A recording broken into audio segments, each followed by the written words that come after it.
어른이 된다는 것은 때로 가슴 깊은 곳에 진심까지도 묻어버리는 일인지도 모릅니다. 그날 이후 단 하루도, 아니, 단 한순간도 널 안 떠올린 적이 없어. 29 윤서에게 태진은 절대 사랑해서는 안 될 사람이었습니다. 하지만 형부라는 차가운 이름 뒤에 숨겨진 것은 한 남자의 뜨거운 진심과 애절한 그리움이었죠. 정말 마지막으로 한 번만 안아줘. 마지막으로. 그러면 진짜로 끝나요? 정말로? 금기를 넘나든 짧지만 불타올랐던, 그리고 평생을 두고 가슴에 남을 그 한 계절의 아픈 사랑 이야기를 지금 시작합니다. 안녕하세요. 오늘도 따뜻한 마음으로 찾아주신 모든 분들께 감사드립니다. 그 집에 무슨 일이 채널에서는 매일 여러분의 마음을 어루만져주는 감성 이야기를 들려드리고 있어요. 본격적인 이야기 시작 전에 구독과 좋아요, 알림 설정 꼭 부탁드려요. 그럼 이제 오늘의 특별한 이야기 속으로 함께 떠나보실까요? 10월 중순의 선선한 바람이 베란다 문틈으로 스며들어 커튼을 살짝 흔들었다. 윤서는 언니 윤정의 거실 한편에 마련된 임시 작업 공간에서 노트북 키보드를 두드리고 있었지만 손끝에서 나오는 글자들은 영 마음에 들지 않았다. 29살 프리랜서 에디터로 살아온 지 벌써 3년째. 이런 집중력 저하는 처음이었다. 사실 이 집에 오게 된 것도 예상치 못한 일이었다. 전세 만료와 함께 새 집을 구하던 중 언니가 선뜻 제안했던 것이다. 한 달 정도면 충분할 거라고 생각했는데 막상 언니가 싱가포르로 급작스런 출장을 떠나면서 상황이 묘해졌다. 이제 이 집에는 형부 태진과 윤서만 남게 된 것이다. 창밖으로 보이는 아파트 단지의 가로등들이 하나둘 켜지기 시작했다. 저녁 6시가 넘어가고 있었다. 부엌에서 들려오는 도마 소리와 가스레인지 저마음이 고요한 집안의 생기를 불어넣었다. 태진이 저녁을 준비하고 있는 모양이었다. 윤서는 무의식적으로 부엌 쪽을 힐끗 바라보았다. 앞치마를 두른 태진의 뒷모습이 보였다. 39살의 나이에도 여전히 탄탄한 어깨선과 깔끔한 자세가 인상적이었다. 언니와 결혼한 지 5년이 넘었지만 태진은 여전히 윤서에게는 조심스러운 존재였다. 가족이지만 가족이 아닌 그런 애매한 위치에 있는 사람. 하지만 오늘은 뭔가 달랐다. 점심때 간단히 나눈 대화에서부터 시작된 묘한 기류가 있었다. 태진의 시선이 평소보다 자주 그리고 조금 더 오래 윤서에게 머물렀다. 그것도 아주 자연스럽게, 마치 원래부터 그랬던 것처럼. 윤서는 자신이 그런 시선을 의식하고 있다는 사실에 당황했다. 더 당황스러운 것은 그 시선이 불편하지 않다는 것이었다. 아니, 솔직히 말하면 은근히 신경 쓰이고 있었다. 형부를 바라보는 시선이 이래도 되는 건가 하는 죄책감과 함께. 윤서 씨, 저녁 준비 거의 다 됐어요. 태진의 목소리가 부엌에서 들려왔다. 정중하면서도 부드러운 어조였다. 언니가 없는 지금 그 목소리가 유독 따뜻하게 들렸다. 네, 금방 갈게요. 윤서는 노트북을 덮고 일어났다. 하루 종일 앉아있던 탓에 어깨가 뻐근했다. 목을 좌우로 돌리며 부엌으로 향했다. 식탁에는 정갈하게 차려진 저녁상이 놓여 있었다. 된장찌개, 계란말이, 나물 몇 가지. 평범한 가정식이었지만 정성이 느껴졌다. 태진은 앞치마를 벗고 윤서 맞은편에 앉았다. 언니가 없으니까 서운하죠? 윤서가 먼저 말을 꺼냈다. 어색한 침묵을 깨고 싶었다. 그렇긴 하죠. 하지만 윤서 씨가 계셔서 집이 너무 썰렁하지는 않네요. 태진의 대답에 윤서의 젓가락질이 잠시 멈췄다. 평범한 말이었지만 그 속에 담긴 뉘앙스가 묘했다. 아니, 윤서가 과민하게 반응하는 걸 수도 있었다. 제가 있어도 별로 도움이 안 될 텐데요. 집안일도 잘 못하고. 그런 말씀 마세요. 혼자 있는 것보다 누군가 있다는 것만으로도 좋아요. 태진이 고개를 들어 윤서를 바라봤다. 그 순간 두 사람의 시선이 마주쳤다.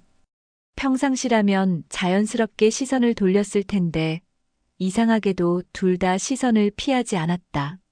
몇 초간 이어진 그 시선 교환은 둘 사이에 묘한 긴장감을 만들어냈다. 먼저 시선을 돌린 것은 윤서였다. 얼굴이 살짝 달아오르는 것을 느끼며 찌개를 한 숟가락 떠먹었다. 태진도 별다른 말 없이 식사를 계속했지만 분위기가 이전과는 확연히 달라진 것을 둘 다 느꼈다. 윤서 씨는 언제쯤 새 집을 구할 예정이세요? 한참 후 태진이 입을 열었다. 일상적인 질문이었지만 윤서에게는 다른 의미로 들렸다. 빨리 나가길 바라는 것일까? 아니면 정반대의 의미일까? 한 달 안에는 구할 생각이에요. 너무 오래 신세지면 안 되잖아요. 급할 것 없어요. 언니도 괜찮다고 했고, 저도 마찬가지예요. 태진의 말에는 진심이 담겨 있었다. 하지만 그 진심이 단순한 가족애에서 나온 것인지, 다른 감정에서 나온 것인지, 윤서는 확신할 수 없었다. 식사를 마치고 설거지를 하는 동안에도 묘한 긴장감은 계속되었다. 태진이 그릇을 씻는 동안 윤서는 물기를 닦았다. 가끔 손이 스치거나 어깨가 부딪힐 때마다 전기가 흐르는 듯한 느낌을 받았다. 태진도 비슷한 감정을 느끼는 것 같았다. 평소보다 조심스러운 움직임 그리고 가끔씩 윤서를 바라보는 시선에서 그것을 느낄 수 있었다. 설거지를 마치고 거실로 돌아왔을 때 윤서는 소파에 앉아 텔레비전을 켰다. 뉴스가 나오고 있었지만 내용은 귀에 들어오지 않았다. 태진도 윤서 옆 소파에 앉았다. 적절한 거리를 두었지만 그 거리가 평소보다 가깝게 느껴졌다. 요즘 뉴스 보면 답답해요. 태진이 중얼거렸다. 정치 관련 뉴스가 나오고 있었다. 그래도 알아야죠. 세상 돌아가는 걸. 윤서가 대답했지만 실제로는 뉴스 내용보다 옆에 앉아 있는 태진의 존재가 더 신경 쓰였다. 그의 체온, 은은한 향수 냄새, 그리고 가끔씩 느껴지는 시선. 시간이 흘러 뉴스가 끝나고 드라마가 시작되었다. 중년 부부의 이혼 위기를 다룬 내용이었다. 화면 속 부부가 서로에게 상처 주는 말을 퍼붓는 장면에서 윤서는 괜히 민망함을 느꼈다. 태진과 함께 이런 프로그램을 보고 있다는 것이 어색했다. 채널 바꿀까요? 태진이 리모컨을 들어 올렸다. 괜찮아요. 그냥 봐요. 하지만 내심으로는 채널을 바꾸길 바랐다. 화면 속에서 흘러나오는 애정 관련 대사들이 현재 상황과 묘하게 겹쳐지는 것 같았다. 태진도 비슷한 생각인지 불편해하는 기색이 역력했다. 결국 태진이 채널을 돌렸다. 다큐멘터리 채널에서 자연 프로그램이 나오고 있었다. 한결 마음이 편해졌지만 둘 사이의 미묘한 긴장감은 여전했다. 9시가 넘어서야 윤서가 먼저 자리에서 일어났다. 일찍 들어가서 일 좀 더 해야 할 것 같아요. 네, 푹 쉬세요. 태진이 배웅하는 시선을 받으며 윤서는 자신의 방으로 향했다. 문을 닫고 나서야 긴장이 풀렸다. 하지만 동시에 묘한 아쉬움도 느꼈다. 이런 감정을 느끼는 자신이 이상했다. 침대에 누워 천장을 바라보며 윤서는 오늘 하루를 되돌아봤다. 분명 평범한 하루였는데 뭔가 달랐다. 태진의 시선, 대화, 그리고 함께 보낸 시간. 모든 것이 평소와는 다른 의미로 다가왔다. 한 달. 언니가 돌아올 때까지 남은 시간이었다. 이 미묘한 감정이 시간이 지나면서 어떻게 변할지 윤서는 확신할 수 없었다. 하지만 한 가지는 분명했다. 자신이 이 상황을 완전히 불편해하지는 않는다는 것이었다. 일주일이 흘렀습니다. 윤서와 태진 사이의 미묘한 긴장감은 날이 갈수록 짙어져만 갔죠. 서로 의식하고 있다는 것을 알면서도 모른 척하는 이상한 게임이 계속되고 있었습니다. 윤서는 태진이 출근한 후에야 부엌에 나와 아침을 먹었고, 태진은 저녁 식사 후 일찍 자신의 방으로 들어가곤 했어요. 하지만 그날 밤은 달랐습니다. 금요일 밤이었고, 윤서는 마감을 끝낸 후 묘한 해방감을 느끼고 있었죠. 태진도 평소보다 늦게 퇴근해서 피곤해 보였습니다. 둘 다 각자의 이유로 긴장이 풀려 있었어요. 오늘 고생 많으셨죠? 윤서가 거실에서 텔레비전을 보고 있을 때 태진이 말을 걸어왔습니다. 평소보다 부드러운 목소리였어요. 네, 마감이 있어서 정신 없었어요. 태진 씨도 늦으셨네요. 회사에서 회식이 있었거든요. 그런데 일찍 빠져나왔어요. 태진이 소파에 앉으며 작은 한숨을 내쉬었습니다. 넥타이를 느슨하게 풀고 있는 모습이 평소와는 다른 느낌이었죠. 좀 더 인간적이고 좀 더 가까이 다가갈 수 있을 것 같은 모습이었습니다. 혹시 술 한잔 하실래요? 냉장고에 와인이 있던데요.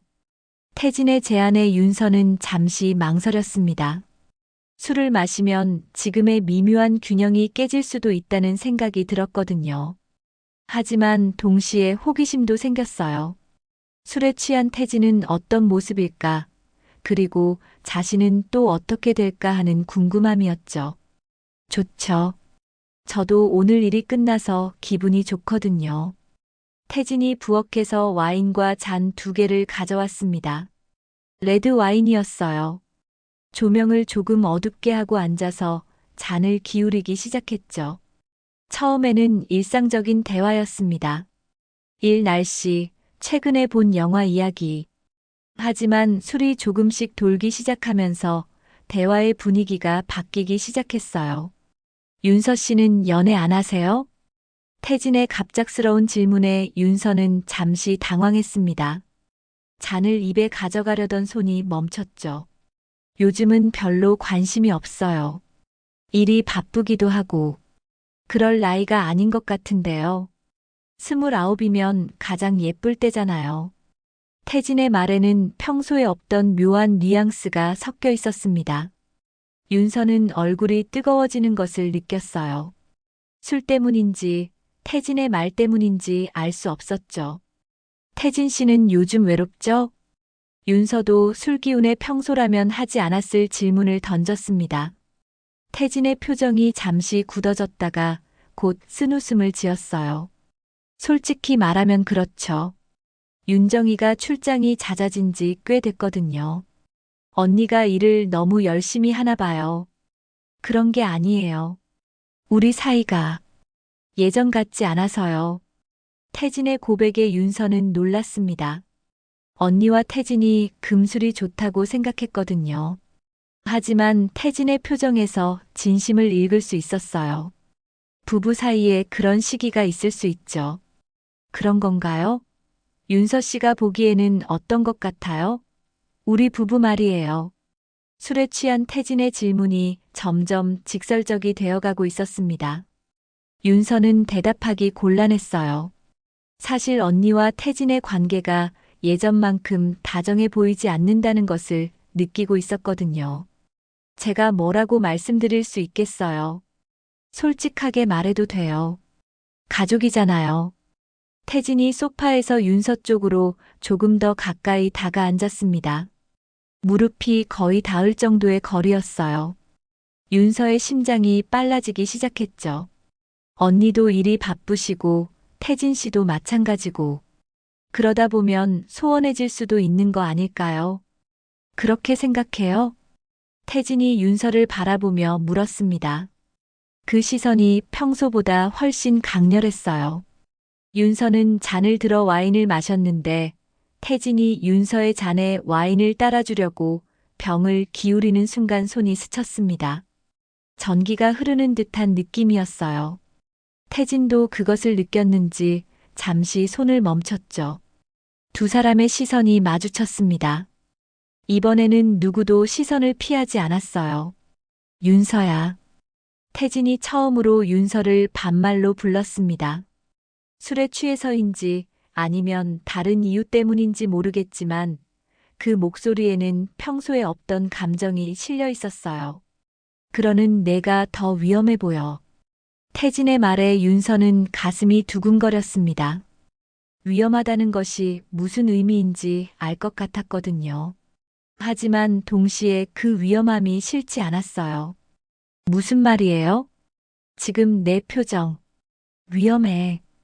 태진의 목소리가 평소보다 낮아졌습니다. 윤서는 자신도 모르게 입술을 살짝 하찼어요. 입안이 바짝 말라 있었거든요. 시간이 멈춘 것 같았습니다. 거실의 조명은 어둡고 둘 사이의 거리는 위험할 정도로 가까웠어요.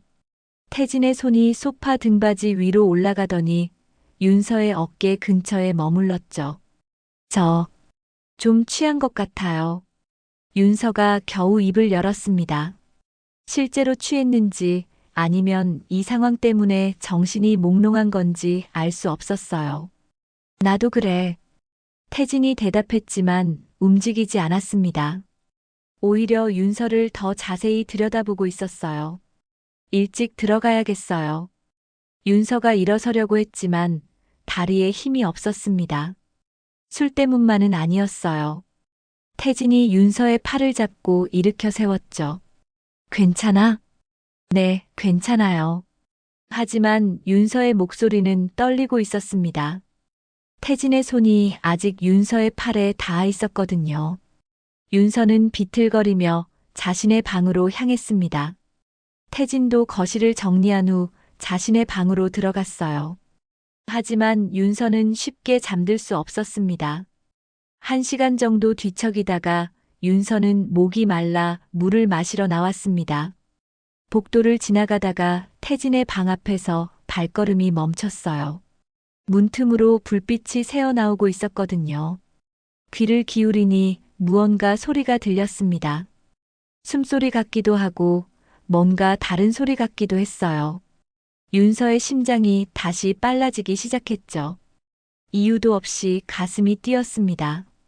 무엇 때문인지 스스로도 확실하지 않았지만 분명한 것은 오늘 밤 이후로 태진과 윤서 사이의 관계가 완전히 달라질 것이라는 예감이었어요. 윤서는 결국 물도 마시지 못하고 자신의 방으로 돌아갔습니다. 하지만 그날 밤 윤서는 거의 잠들지 못했어요. 계속해서 태진의 말과 시선, 그리고 그 마지막 순간의 감촉이 머릿속을 맴돌았거든요. 토요일 아침 윤서는 평소보다 일찍 잠에서 깼습니다. 어젯밤의 일들이 꿈처럼 아련하게 떠올랐죠. 와인을 마시며 나눈 대화, 태진의 낮아진 목소리, 그리고 방 앞에서 들었던 그 알 수 없는 소리까지 모든 것이 선명하면서도 몽환적이었어요. 부엌으로 나가니 이미 태진이 아침 준비를 하고 있었습니다.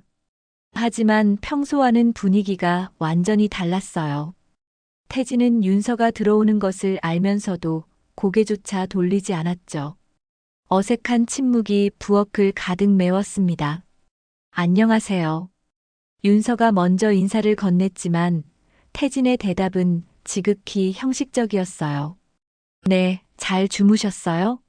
네. 단답형 대화였습니다. 어젯밤 그렇게 가까워졌다고 생각했는데 태진은 마치 모든 것을 없었던 일로 만들려는 것 같았어요. 윤서는 묘한 배신감을 느꼈죠. 태진은 급하게 아침을 마치고 평소보다 일찍 집을 나섰습니다. 주말인데도 회사에 일이 있다고 하면서 말이에요. 윤서는 그런 태진을 바라보며 복잡한 심정이었습니다. 어젯밤의 모든 것이 술 때문이었을까 하는 생각과 함께 태진이 자신을 의식하고 있다는 확신이 동시에 들었거든요. 혼자 남은 집에서 윤서는 정리되지 않은 감정들과 마주해야 했습니다. 형부를 향한 자신의 마음이 단순한 호기심을 넘어서고 있다는 것을 인정하기 싫었지만 부인할 수도 없었어요. 어젯밤 태진의 손이 닿았을 때 느꼈던 전율, 그리고 지금도 계속되고 있는 이 두근거림이 무엇을 의미하는지 너무나 분명했거든요. 오후가 되어서야 태진이 돌아왔습니다. 하지만 여전히 윤서를 피하려 하는 기색이 역력했어요. 저녁을 함께 먹으면서도 시선을 마주치지 않았고 대화는 최소한으로만 이어졌죠. 일이 많으세요? 윤서가 물었지만 태진의 대답은 건성이었습니다. 그냥 정리할 게 있어서요. 주말인데도 힘드시겠어요. 별로 안 힘들어요. 이런 식의 어색한 대화가 몇 번 오간 후 태진은 또다시 자신의 방으로 들어가 버렸어요. 윤서는 혼자 남겨진 거실에서 허탈함을 느꼈습니다. 어젯밤 그 순간들이 정말 꿈이었나 싶을 정도였거든요. 하지만 윤서는 이대로 포기할 수 없었습니다. 태진이 자신을 피하려 한다는 것 자체가 어젯밤의 일들이 의미가 있었다는 증거라고 생각했어요. 만약 정말 아무것도 아니었다면 이렇게까지 어색해할 이유가 없었을 테니까요. 일요일도 비슷한 패턴이 반복되었습니다. 태진은 아침 일찍 나가서 저녁 늦게 돌아왔어요. 헬스장에 간다거나 친구를 만난다거나 하는 핑계를 대면서 말이죠. 하지만 윤서는 그 모든 것이 자신을 피하기 위한 구실이라는 것을 알고 있었습니다. 월요일 아침 태진은 또다시 서둘러 집을 나가려 했습니다. 하지만 이번에는 윤서가 가만히 있지 않았어요. 태진 씨. 현관에서 구두를 신고 있던 태진이 몸을 굳혔습니다. 윤서의 목소리에 평소와 다른 무언가가 섞여 있다는 것을 느꼈을 거예요. 저희 이야기 좀 해야 하지 않을까요? 무슨 이야기요? 태진이 고개를 돌리지 않은 채 물었습니다. 하지만 그 어깨의 긴장감에서 윤서는 태진도 이 대화를 예상하고 있었다는 것을 알 수 있었어요. 금요일 밤 이야기요. 금요일 밤에 무슨 일이 있었나요? 그냥 술 마시고 대화한 게 전부인데요. 태진의 목소리는 일부러 무덤덤하게 들리려고 애쓰는 것 같았습니다. 하지만 윤서는 포기하지 않았어요. 정말 그게 전부였을까요? 이번에는 태진이 고개를 돌렸습니다. 윤서와 눈이 마주쳤을 때 윤서는 태진의 눈에서 당황스러움과 함께 무언가 다른 감정을 읽을 수 있었어요.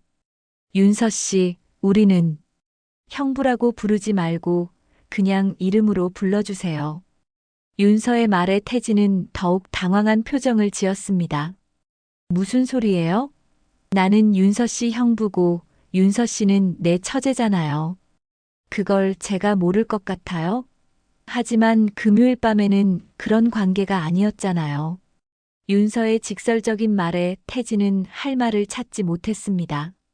사실이었거든요. 그날 밤만큼은 둘 다 그런 관계의 경계를 넘나들고 있었으니까요. 윤서 씨, 나 형부 싫지 않아요. 윤서가 갑자기 입을 열었습니다. 태진의 표정이 순간 굳어졌어요. 그냥 말해보고 싶었어요. 그 말은 전부였지만 동시에 파문이었습니다. 윤서 자신도 그 말을 하고 나서야 자신이 얼마나 솔직해졌는지 깨달았어요. 하지만 후회는 없었습니다. 이미 마음속으로는 인정하고 있던 감정이었으니까요. 태진은 한동안 아무 말도 하지 못했습니다. 윤서의 고백이 예상했던 것보다 훨씬 직접적이었거든요. 그리고 동시에 자신도 비슷한 감정을 느끼고 있다는 것을 부인할 수 없었어요. 윤서야. 태진이 처음으로 윤서를 이름으로 불렀습니다. 하지만 그 다음 말은 나오지 않았어요. 무엇을 말해야 할지, 무엇을 말해서는 안 될지 혼란스러웠거든요. 이런 일이 있어서는 안 되는 거 알아요. 하지만 제 마음까지 통제할 수는 없더라고요. 윤서의 말에 태진은 더욱 깊은 갈등에 빠졌습니다. 도덕적으로 윤리적으로 옳지 않다는 것을 알고 있었지만 동시에 윤서의 솔직함 앞에서 자신의 마음도 숨길 수 없었어요. 우리 이러면 안 돼. 태진의 목소리는 떨리고 있었습니다. 거부하는 말이었지만 그 어조에는 확신이 없었어요. 왜 안 되는지는 저도 알아요.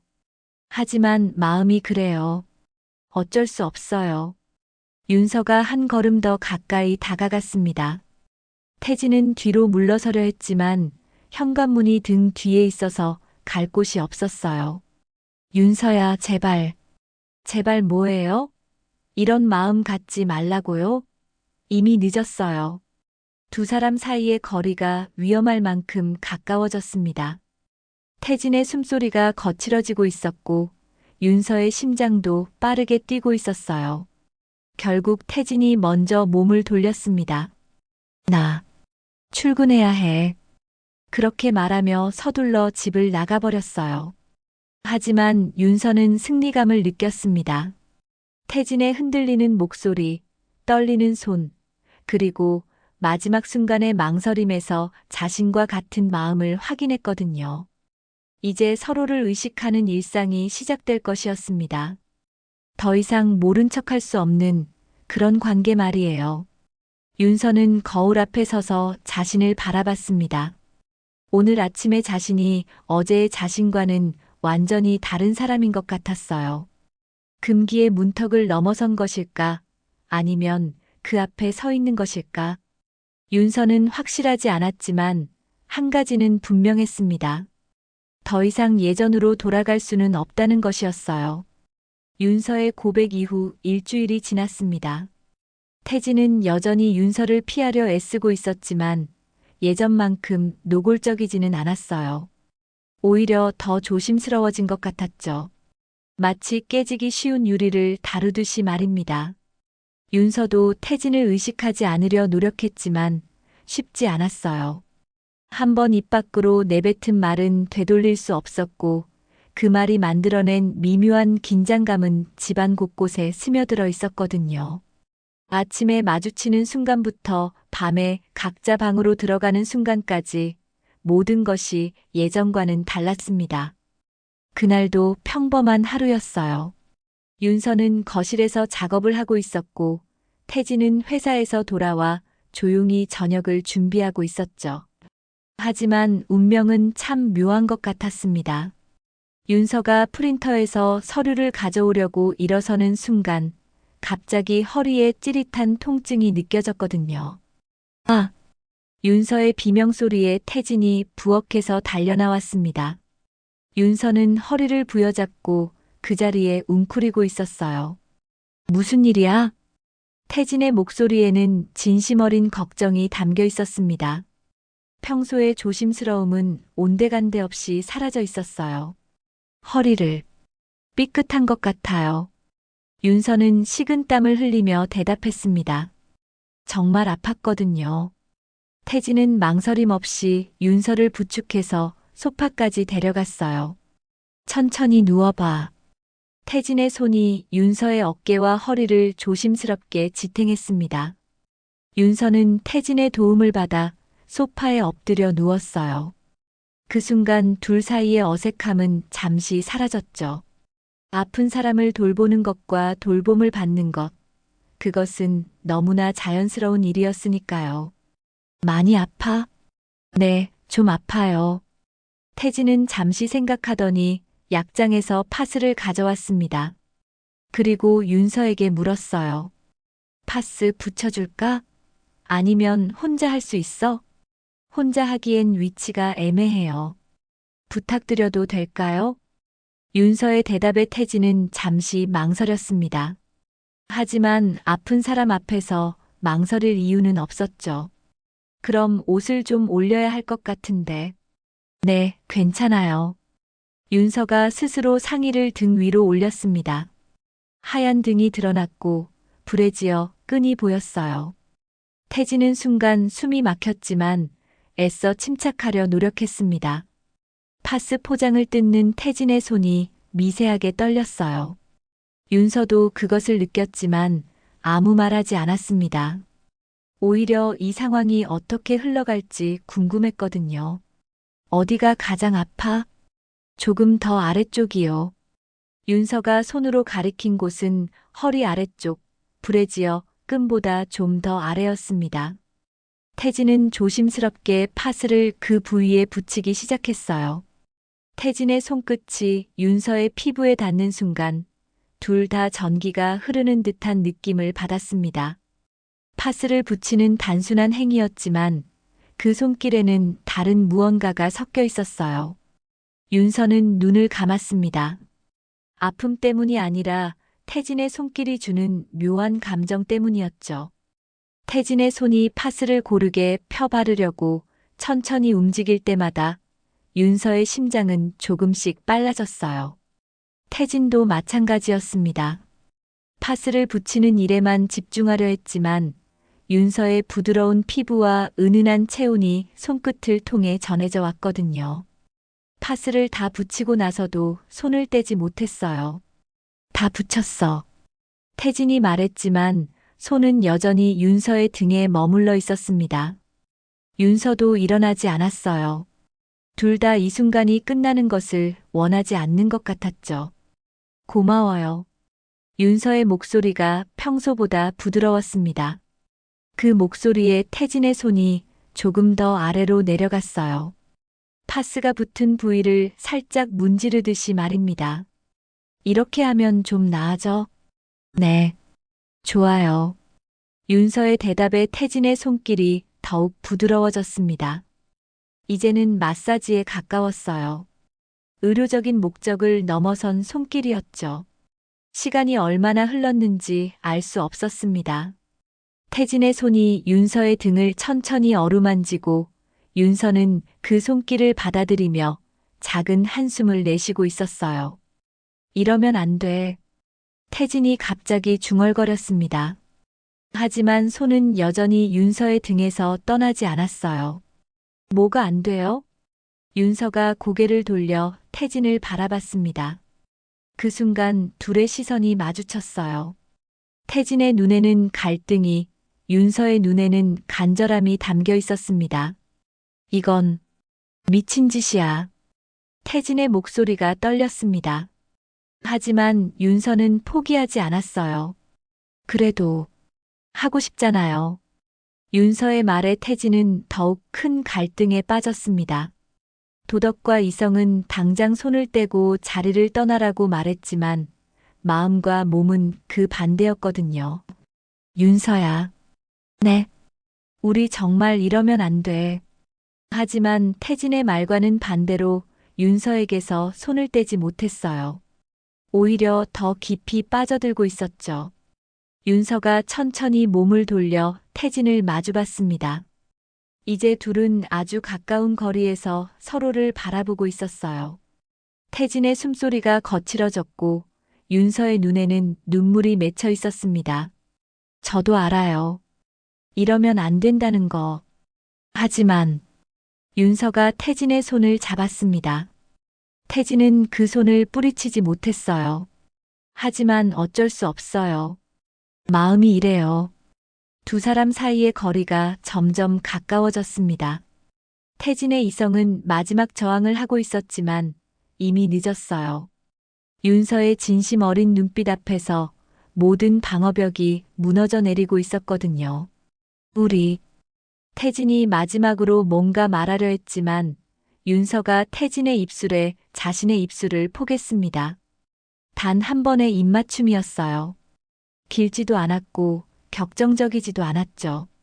하지만 그 짧은 순간이 모든 것을 뒤흔들었습니다. 태진은 처음에는 굳어 있었지만 곧 윤서의 입맞춤에 응답했어요. 부드럽고 조심스럽게 마치 꿈을 깨뜨리지 않으려는 듯이 말입니다. 입맞춤이 끝났을 때 둘은 서로를 바라보며 숨을 고르고 있었습니다. 태진의 눈에는 후회와 갈등이, 윤서의 눈에는 만족과 더 큰 갈망이 섞여 있었어요. 미안해. 태진이 먼저 입을 열었습니다. 왜 미안해해요? 제가 먼저 한 거예요. 그래도 내가 막았어야 했는데 막을 수 있었어요? 윤서의 질문에 태진은 대답할 수 없었습니다. 사실 막고 싶지 않았거든요. 그 입맞춤이 얼마나 달콤했는지, 얼마나 오랫동안 원했던 것인지 이제야 깨달았어요. 그날 밤 둘은 각자의 방으로 들어갔지만 잠들 수 없었습니다. 그 짧은 입맞춤이 남긴 여운이 너무 컸거든요. 태진은 죄책감과 달콤함 사이에서 괴로워했고, 윤서는 더 큰 무언가를 원하는 자신을 발견하고 있었어요. 이제 정말로 돌이킬 수 없는 선을 넘은 것 같았습니다. 한 번의 입맞춤이 만들어낸 파장은 둘의 관계를 완전히 바꿔놓았거든요. 서로를 밀어내려 해도 몸과 마음은 자꾸만 가까워지고 있었습니다. 입맞춤 이후 사흘이 지났습니다. 윤서는 자신의 방에서 거의 나오지 않았어요. 밥도 태진이 외출한 사이에 몰래 먹고 화장실도 태진이 없을 때만 갔죠. 완전히 피하고 있었습니다. 하지만 피한다고 해서 마음이 정리되는 건 아니었어요. 오히려 그 입맞춤의 여운은 시간이 지날수록 더 선명해졌거든요. 태진도 마찬가지였습니다. 윤서가 피하고 있다는 것을 알면서도 억지로 만나려 하지 않았어요. 하지만 집안에서 들리는 윤서의 작은 움직임 하나하나에 신경이 곤두서 있었죠. 발소리, 문 여닫는 소리, 심지어 숨소리까지도 의식되었습니다. 그런데 그날 오후 태진의 휴대폰에 문자가 왔어요. 언니 윤정에게서였습니다. 여보, 프로젝트가 예상보다 빨리 끝났어. 이번 주 토요일에 들어갈 것 같아. 윤서 잘 돌봐주고 있지? 메시지를 본 태진의 얼굴이 하얗게 변했습니다. 오늘이 수요일이니까 앞으로 사흘밖에 남지 않은 거였어요. 갑작스러운 소식에 태진은 당황했지만 동시에 묘한 안도감도 느꼈습니다. 이 애매한 상황이 끝날 수 있다는 생각이었죠. 하지만 그 안도감은 오래가지 않았어요. 윤정이 돌아오면 윤서는 당연히 이 집을 떠날 것이고 둘 사이에 생겨난 이 미묘한 감정들도 묻혀버릴 거라는 생각이 들자 가슴이 답답해졌거든요. 태진은 윤서에게 이 소식을 전해야 한다고 생각했습니다. 하지만 직접 말하기에는 지난 며칠간의 어색함이 너무 컸어요. 결국 종이에 메모를 써서 윤서의 방문 앞에 두었습니다. 윤정이가 이번 토요일에 들어온대. 미리 알려줄게. 윤서는 문틈으로 들어온 메모를 보고 한동안 멍하니 있었습니다. 언니가 돌아온다는 소식은 예상했던 일이었지만 막상 구체적인 날짜를 들으니 현실감이 확 밀려왔어요. 이제 정말 며칠 후면 이 모든 것이 끝나는 거였죠. 하지만 동시에 질문이 떠올랐습니다. 정말 이대로 끝낼 수 있을까? 태진과의 그 입맞춤, 그 후에 느꼈던 감정들을 그냥 없었던 일로 만들 수 있을까? 윤서는 확신할 수 없었어요. 그날 저녁 태진은 평소보다 일찍 집에 돌아왔습니다. 윤서의 방에서는 여전히 불빛이 새어나오고 있었지만 아무 소리도 들리지 않았어요. 태진은 거실에 앉아 텔레비전을 켰지만 내용은 전혀 들어오지 않았습니다. 온 신경이 윤서의 방에 집중되어 있었거든요. 시간이 흘러 밤이 깊어갔지만 윤서는 방에서 나오지 않았어요. 저녁도 굶고 있는 것 같았죠. 태진은 걱정이 되기 시작했습니다. 이렇게 계속 피하기만 하다가 윤정이 돌아오면 정말 아무 말도 나누지 못한 채 끝나는 건 아닐까 하는 생각이 들었어요. 11시가 넘어서야 태진은 결심을 했습니다. 윤서의 방문 앞에 가서 조심스럽게 노크했어요. 윤서야, 저녁 안 먹었지? 뭐라도 좀 먹어. 방 안에서는 아무 대답이 없었습니다. 하지만 태진은 윤서가 깨어있다는 것을 알 수 있었어요. 방문 밑으로 새어나오는 불빛이 움직이고 있었거든요. 윤서야, 나야. 문 좀 열어줄래? 한참 후에야 방문이 조심스럽게 열렸습니다. 윤서가 문틈으로 얼굴만 내밀고 있었어요. 눈이 조금 부어 있는 것으로 보아 울었던 것 같았죠. 뭐예요? 윤서의 목소리가 쉬어 있었습니다. 저녁 먹었어? 배 안 고파요. 그래도 뭔가는 먹어야지. 컵라면이라도. 태진의 걱정스러운 목소리에 윤서는 마음이 흔들렸습니다. 사실 배도 고팠고 태진과 제대로 된 대화도 하고 싶었거든요. 그럼 잠깐만요. 윤서가 방문을 완전히 열고 나왔습니다. 며칠 동안 방에만 있어서인지 얼굴이 창백해 보였어요. 태진은 그런 윤서를 보며 미안한 마음이 들었습니다. 부엌에서 간단한 음식을 준비하는 동안 둘은 별다른 말을 하지 않았어요. 하지만 예전의 어색함과는 다른 종류의 침묵이었습니다. 서로의 마음을 알면서도 표현하지 못하는 그런 답답한 침묵이었죠. 고마워요. 윤서가 라면을 받으며 작게 말했습니다. 천천히 먹어.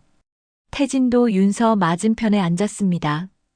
윤서가 라면을 먹는 모습을 바라보며 문득 며칠 후면 이런 모습도 볼 수 없다는 생각이 들었어요. 윤서야. 네. 토요일에 윤정이가 돌아오면 넌 어떻게 할 거야? 새로운 집 구했어요. 다음 주에 이사할 예정이에요. 윤서의 대답에 태진은 복잡한 감정을 느꼈습니다. 당연한 일이지만 막상 들으니 섭섭했어요. 그렇구나. 네. 또다시 침묵이 흘렀습니다. 둘 다 하고 싶은 말이 많았지만 어떻게 시작해야 할지 모르겠었어요. 우리 이대로 끝내는 게 맞겠지? 태진이 먼저 입을 열었습니다. 윤서는 라면을 먹던 손을 멈췄어요. 그래야죠. 그런데 왜 이렇게 아쉽지? 태진의 솔직한 말에 윤서는 고개를 들어 태진을 바라봤습니다. 태진의 눈에는 진심이 담겨 있었어요. 저도. 그래요. 정말? 네. 이상하죠? 이러면 안 되는 줄 알면서도 둘의 시선이 마주쳤습니다. 그 순간 지난 며칠간의 어색함이 사라졌어요. 대신 더 깊은 무언가가 흘러넘쳤죠. 윤서야. 네. 마지막으로 한 번만 안아줘. 태진의 부탁에 윤서는 놀랐습니다. 예상치 못한 말이었거든요. 그러면 진짜로 끝나요? 그래야겠지. 태진의 목소리에는 확신이 없었어요. 하지만 윤서는 고개를 끄덕였습니다. 알겠어요. 윤서가 일어나자 태진도 따라 일어났어요. 둘은 서로를 바라보며 천천히 다가갔습니다. 태진이 먼저 팔을 벌렸고 윤서가 그 품에 안겼어요. 처음에는 조심스러운 포옹이었습니다. 하지만 시간이 지나면서 점점 더 꽉 껴안게 되었어요. 윤서의 머리가 태진의 가슴에 파묻혔고 태진의 손이 윤서의 등을 쓰다듬었죠. 이게 마지막이에요? 윤서가 태진의 가슴에 얼굴을 묻은 채 물었습니다. 그래야 해. 하지만 태진은 윤서를 놓지 않았어요.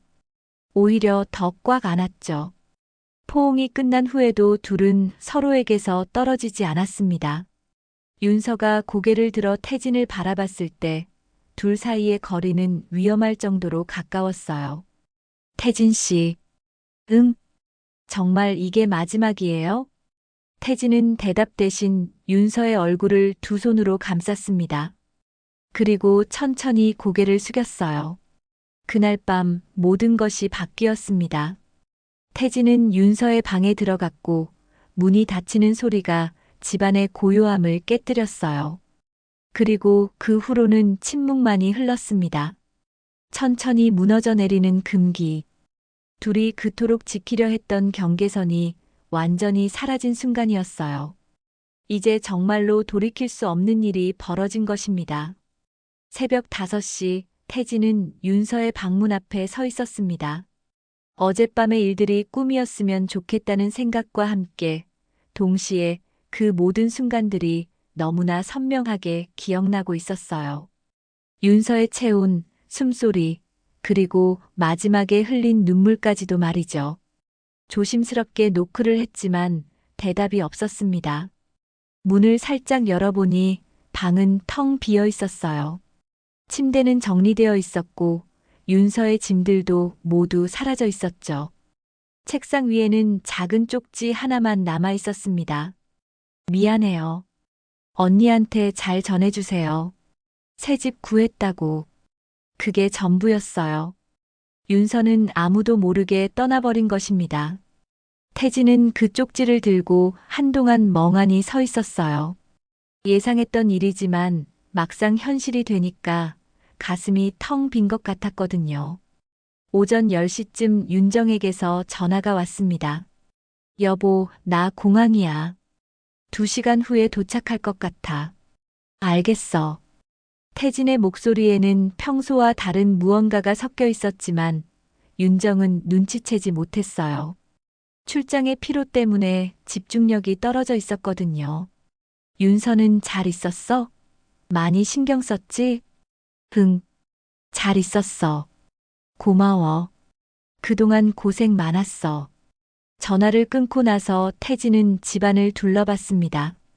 윤서가 사용했던 거실 한편의 책상은 깨끗하게 정리되어 있었고 부엌 식탁에는 윤서가 마지막으로 앉았던 자리에 의자만 조금 삐뚤어져 있었어요. 그 작은 흔적마저도 태진에게는 의미가 있었습니다. 이건 사랑이 아니라 사고였다고 믿고 싶다. 태진이 혼자 중얼거렸어요. 하지만 마음 깊은 곳에서는 그것이 거짓말이라는 것을 알고 있었죠. 단순한 실수나 우발적인 감정이 아니었거든요. 진짜 감정이었고 진짜 끌림이었어요. 그런데 왜 아직도 윤서의 온기를 기억하고 있는 거지? 태진은 자신에게 화가 났습니다. 윤정에게 미안하기도 했고 윤서를 이렇게 떠나보낸 것도 후회되었어요. 모든 것이 엉망이었죠. 오후 2시 윤정이 돌아왔습니다. 한 달 만에 본 아내는 조금 야위어 보였지만 밝은 표정이었어요. 태진은 억지로 미소를 지으며 윤정을 맞았습니다. 여보, 보고 싶었어. 윤정이 태진을 꽉 안았을 때 태진은 묘한 죄책감을 느꼈어요. 어젯밤까지도 다른 여자와 함께 있었던 자신이 이렇게 아내를 맞는 것이 옳은 일인지 확신할 수 없었거든요. 나도. 하지만 태진의 대답은 진심이 아니었습니다. 오히려 윤정의 품에 안겨 있으면서도 윤서를 생각하고 있었어요. 윤서는 어디 있어? 아, 윤서는 새 집을 구해서 이미 이사했어. 벌써? 인사도 못했네. 그렇게 급하게 갈 일이 있었나? 일이 바빠서 그런 것 같더라. 태진은 거짓말을 하고 있었지만 별다른 선택이 없었어요. 윤정에게 진실을 말할 수는 없었으니까요. 그날 저녁 태진은 윤정과 함께 저녁을 먹으면서도 계속 다른 생각을 하고 있었습니다. 윤서는 지금 어디서 무엇을 하고 있을까? 괜찮을까? 후회하고 있을까 하는 생각들이 머릿속을 떠나지 않았어요. 한편 윤서는 그날 오후 제주도행 비행기에 몸을 맡기고 있었습니다. 갑작스럽게 내린 결정이었어요. 서울에 있으면 태진 생각이 계속 날 것 같아서 최대한 멀리 가고 싶었거든요. 제주도의 작은 마을, 윤서는 우연히 발견한 작은 카페에서 일자리를 구했습니다. 카페 사장은 중년 여성이었는데 윤서의 사정을 묻지 않고 선뜻 받아주었어요. 아마 윤서의 표정에서 무언가를 느꼈을 거예요. 힘든 일 있었나 봐요? 카페 사장이 조심스럽게 물었습니다. 조금요. 여기서 쉬어 가세요. 바다 보면서 있으면 마음이 차분해져요. 윤서는 고개를 끄덕였습니다. 정말로 마음이 차분해지기를 바랐거든요. 카페는 바다가 내려다 보이는 언덕에 있었어요. 창가에 앉으면 푸른 바다가 한눈에 들어왔죠. 윤서는 그 풍경을 보면서 복잡했던 마음을 정리하려 노력했습니다. 하지만 쉽지 않았어요. 어젯밤의 기억들이 자꾸만 떠올랐거든요. 태진의 손길, 속삭임, 그리고 마지막에 나눈 키스까지. 모든 것이 꿈처럼 아련했지만 동시에 너무나 생생했어요. 카페에서 일하는 동안에도 윤서는 계속 태진을 생각했습니다. 지금쯤 언니가 돌아왔을 텐데 태진은 어떤 기분일까? 후회하고 있을까? 아니면 안도하고 있을까? 궁금했지만 확인할 방법은 없었어요. 저녁이 되어 카페 문을 닫고 숙소로 돌아가는 길 윤서는 바다를 바라보며 혼자 생각에 잠겼습니다. 파도 소리가 마음을 달래주는 것 같았지만 근본적인 아픔은 사라지지 않았어요. 내가 뭘 한 거지? 윤서는 자신에게 물었습니다. 언니의 남편과 그런 일을 벌인 자신이 용서받을 수 있을까? 하지만 동시에 그 순간만큼은 진심이었다는 것도 부인할 수 없었어요. 태진도 그날 밤 잠들지 못했습니다. 옆에서 잠든 윤정을 바라보며 죄책감에 시달렸어요. 하지만 그보다 더 큰 것은 윤서에 대한 그리움이었죠.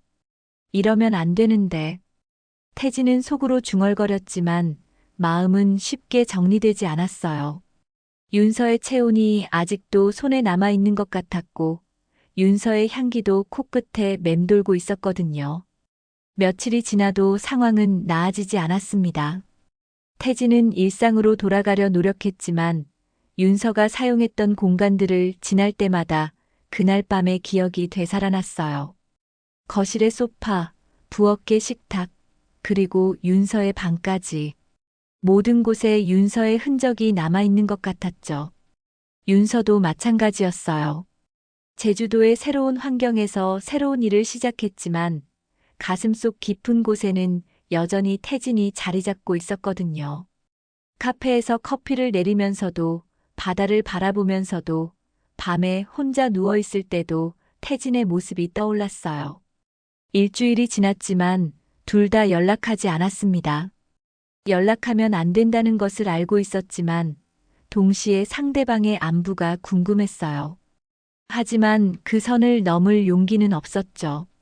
윤서는 매일을 후회 속에서 살았지만 가슴은 여전히 태진의 체온을 기억하고 있었습니다. 그리고 태진도 일상으로 돌아가려 애쓰면서도 계속해서 윤서의 온기를 그리워하고 있었어요. 둘 다 알고 있었습니다. 이 감정이 단순히 시간이 지난다고 해서 사라질 것은 아니라는 것을.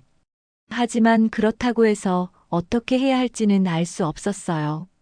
후회와 그리움 사이에서 흔들리며 둘은 각자의 자리에서 비슷한 아픔을 견디고 있었습니다. 6달이 흘렀습니다. 제주도의 작은 카페는 이제 윤서에게 일상이 되었어요.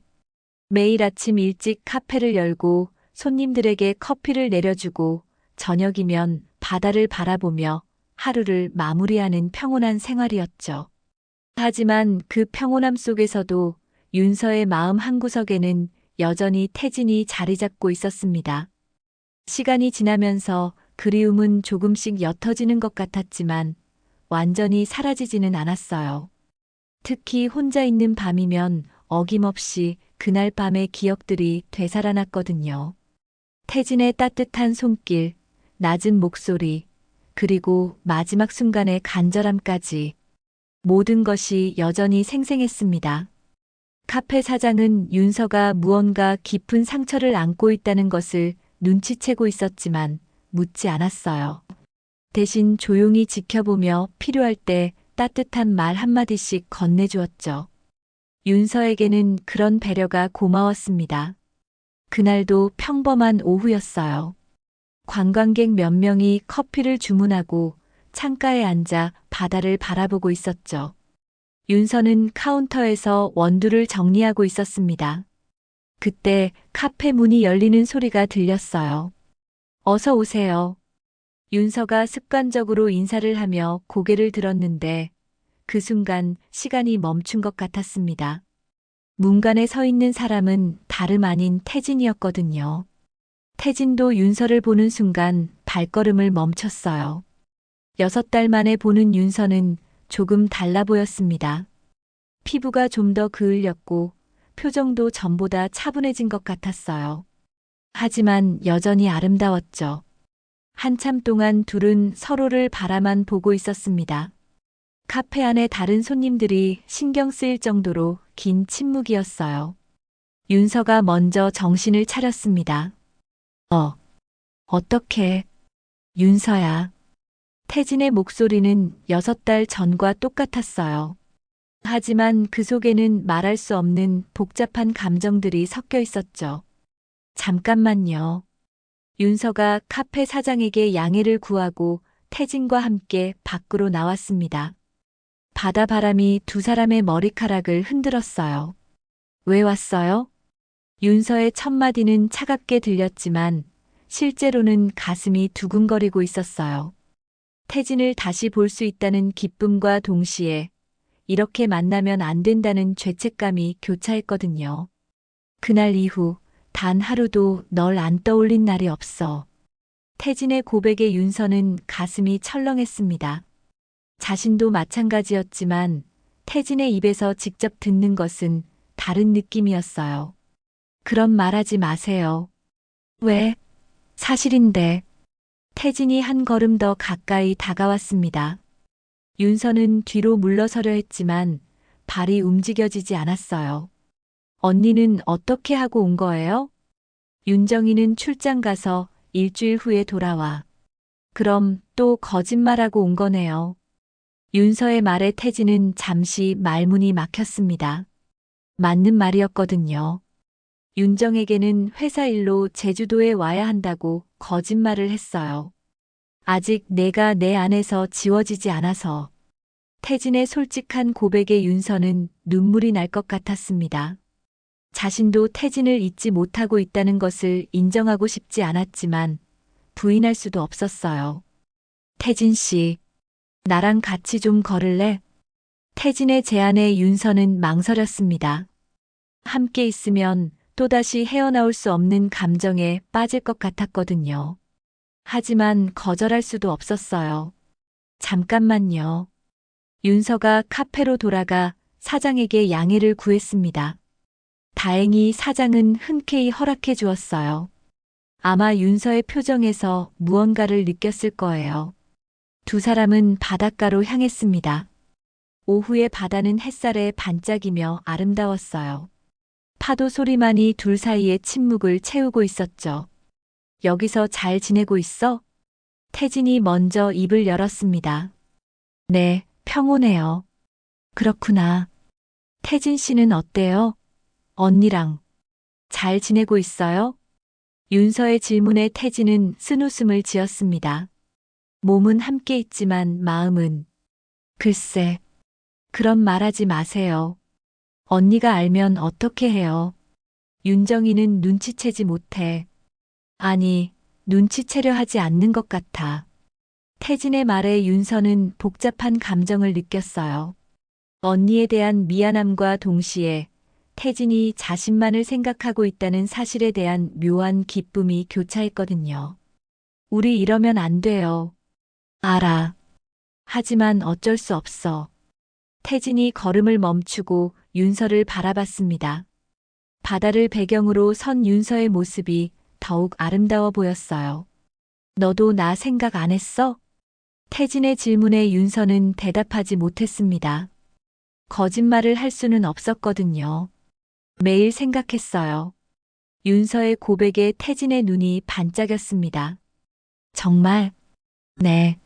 하지만 그렇다고 해서 윤서의 말이 끝나기 전에 태진이 윤서에게 다가왔어요. 그리고 조심스럽게 손을 뻗어 윤서의 머리칼을 스쳤습니다.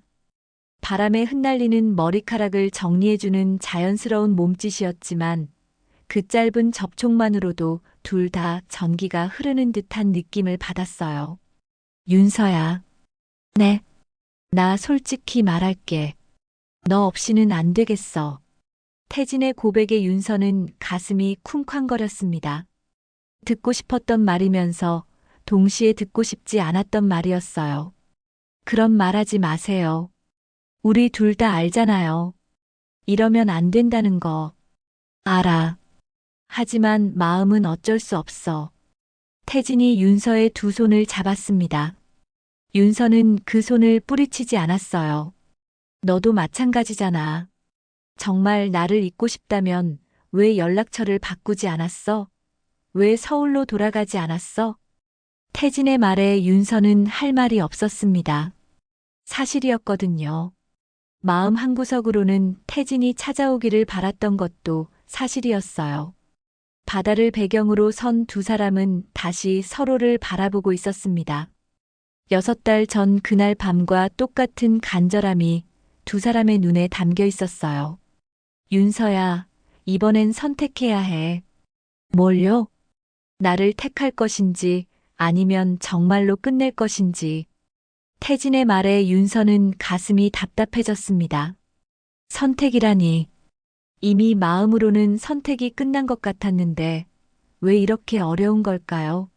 너무 무책임한 것 같아요. 무책임하다는 거 알아. 하지만 내가 없으면 숨을 쉴 수가 없어. 태진의 절절한 고백에 윤서의 마지막 방어선이 무너져 갔습니다. 자신도 똑같은 마음이었거든요. 태진 씨, 응? 정말 후회 안 할 거예요? 절대. 태진의 확신에 찬 대답에 윤서는 마침내 고개를 끄덕였습니다. 이제 정말로 선택의 순간이 온 것 같았어요. 도덕과 윤리 그리고 진정한 사랑 사이에서 윤서는 자신의 마음을 따르기로 결심했습니다. 석양이 바다를 붉게 물들이는 그 순간 두 사람은 서로의 선택을 확인했어요. 이제 남은 것은 그 선택에 따른 결과를 감당하는 일뿐이었습니다. 제주도에서 태진과 재회한 지 한 달 후 윤서는 결국 카페를 접고 서울로 돌아왔습니다. 그 한 달은 꿈 같은 시간이었어요. 태진은 일주일에 2번씩 제주도를 찾았고 윤서는 그 시간만을 기다리며 살았죠. 하지만 현실은 냉혹했습니다. 언제까지 이런 식으로 숨어서 만날 수는 없었거든요. 서울로 돌아온 윤서가 마주한 현실은 예상보다 훨씬 복잡했어요. 태진은 여전히 언니와 함께 살고 있었고 이혼에 대한 구체적인 계획도 없어 보였죠. 오히려 윤정과의 관계를 회복하려고 노력하는 것 같았어요. 윤서는 그런 태진을 보며 자신이 얼마나 순진했는지 깨달았습니다. 정말 이혼할 생각이에요? 제주도에서 마지막으로 만났을 때 윤서가 물었던 질문에 태진은 명확한 답을 주지 못했어요. 시간이 필요해. 윤정이한테도 나 자신에게도. 그 애매한 답변이 윤서에게는 충분한 신호였습니다. 태진은 자신을 선택하지 못할 거라는 걸 직감했어요. 서울의 새로운 원룸에서 윤서는 다시 프리랜서 에디터로 일을 시작했습니다. 하지만 그곳은 다시는 예전의 집이 아니었어요. 태진과의 추억이 곳곳에 배어있는 서울이라는 도시 자체가 윤서에게는 고통스러웠거든요. 한 달이 지나고 2달이 지나도 태진에게서는 연락이 없었습니다. 윤서도 먼저 연락할 용기가 없었어요. 제주도에서의 마지막 만남이 정말 마지막이라는 것을 서로 알고 있었거든요. 어느 날 우연히 길에서 언니 윤정을 마주쳤습니다. 몇 달 만에 보는 언니는 예전보다 훨씬 밝아 보였어요. 윤서야, 어떻게 지내? 언니, 안녕하세요.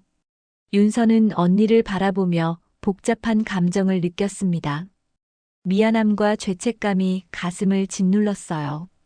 태진이가 요즘 많이 달라졌어. 전보다 나한테 더 잘해줘. 언니의 말에 윤서는 가슴이 아팠습니다. 태진이 자신과의 관계를 정리하고 윤정에게 집중하고 있다는 뜻이었거든요. 그래요?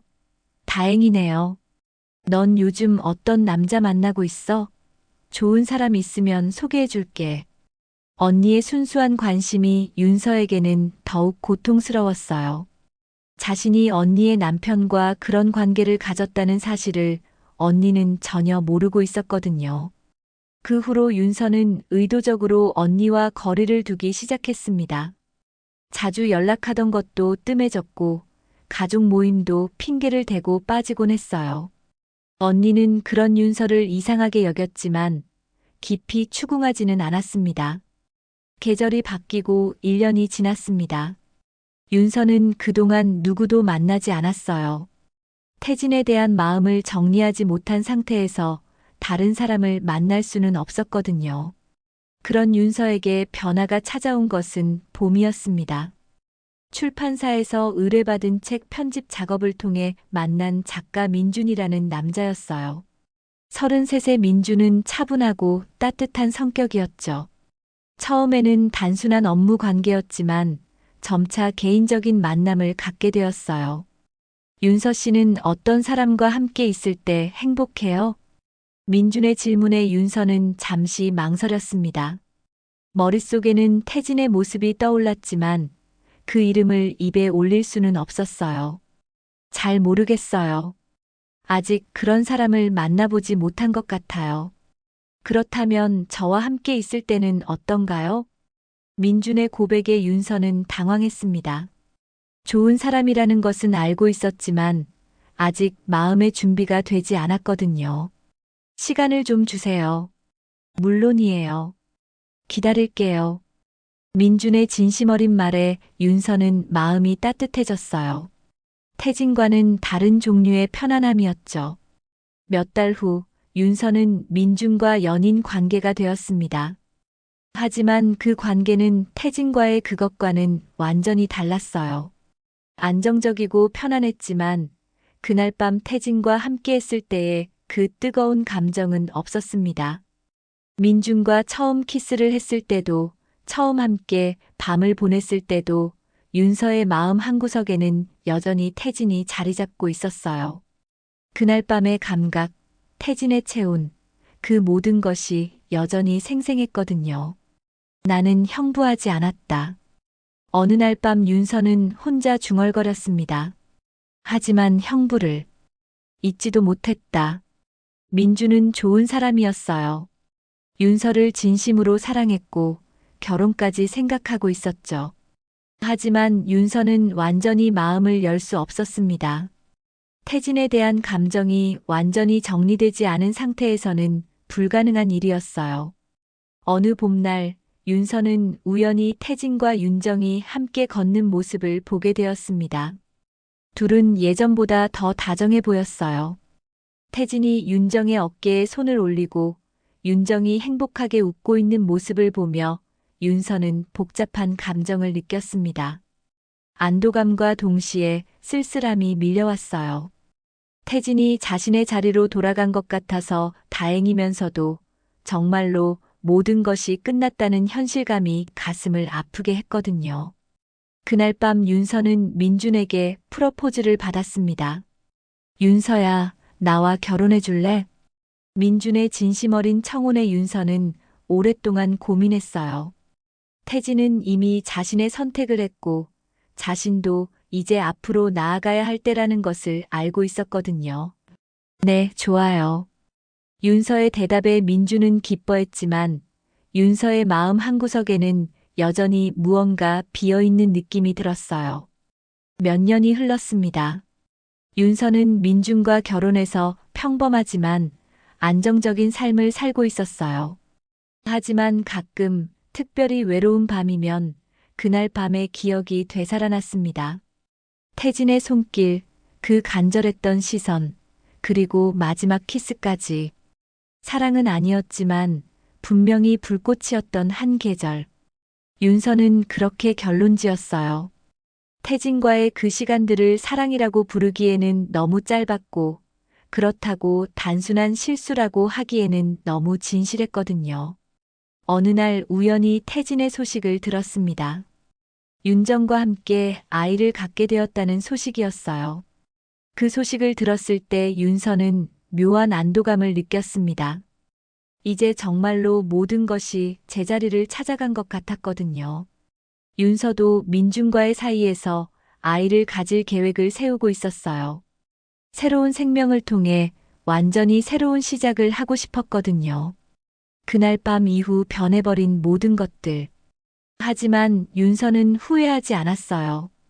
그 경험이 자신을 더 성숙하게 만들어 주었고 진정한 사랑이 무엇인지 알게 해주었거든요. 태진과의 그 시간은 불꽃 같은 열정이었지만 민준과의 관계는 따뜻한 온기 같은 사랑이었어요. 어떤 것이 더 좋다고 말할 수는 없었지만 윤서는 지금의 삶에 만족하고 있었습니다. 그날 밤의 기억은 가슴 깊은 곳에 소중히 간직하되 현실에서는 자신에게 주어진 행복을 충실히 살아가기로 결심했어요. 계절은 다시 돌아오지만 그때의 감정은 다시 돌아오지 않는다는 것을 윤서는 이제 알고 있었습니다. 하지만 그것이 슬픈 일만은 아니었어요. 모든 경험이 자신을 만들어가는 소중한 조각들이었으니까요.